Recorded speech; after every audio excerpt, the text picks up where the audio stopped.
So is that sort of where her focus is? Is it Victoria, the Graysons? Is that still the #1 on the list this year? Yes, definitely. But, you know, there are always things getting in her way. And we'll start to see some of our main players really questioning her as well, and her questioning herself, really. I mean, how far are you willing to go? I mean, that's the big question, isn't it? And I mean, she'll go far. I haven't asked them where he actually has been, but he went away. I know that. Yeah. Yeah, he went away and just sort of, I guess, did some math on what Emily did to his life. In doing the math, he's realized that if he gets his revenge, he will not be able to be in his child's life, I think, is sort of what the conclusion he's arrived at. So he's, in favor of loving his child, he's given up on justice. The most anticipated thing is to see, okay, how, you know, Jack has reacted to this. Now, they haven't seen each other since this big reveal. He basically took Carl away, and I suppose she's just been waiting to have that first encounter to see where he's at. I don't think she or anybody would expect him to have anything but anger toward her, and she has nothing but guilt, really. So it's interesting to see them on this kind of, I don't know, it's just so not Jack and Emily, but that's what kind of makes it great. We're starting out the season, and there's all these new dynamics. I start working with Charlotte more. Oh, okay. Yeah, so it's interesting. She's the dynamic becomes kind of I don't know. He starts to be somewhat fatherly, but brotherly, but you know, just kind of protecting her.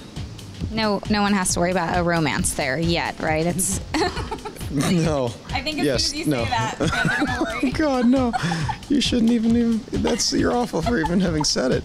Literally less clothes is what you've. I think your quote to me was "slutty Nolan." Elaborate. Yeah, on the Nolan sluttiness of it all. Yeah, it's been. You know, I feel like in a show like Revenge, it's nice to take advantage of the cast members we have, and I think the situations that we come up with and the idea of playing with sexual manipulation as a tool in our arsenal for revenge, and I think as a result of that. I don't know. I mean, I feel bad for Nolan's love interest. Nothing good ever happens with people that get involved with Nolan. So I'm hoping that this year people may be able to avoid that curse, although I doubt it.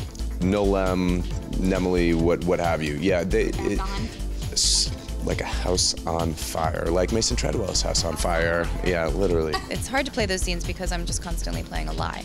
And then you see her with Aiden and you see her with Jack, and very different relationships, both very, very deep, loving relationships, sort of like, well, who's it going to be? And I think as the season progresses, you start to see that she really does make a choice, and I think she makes the right one.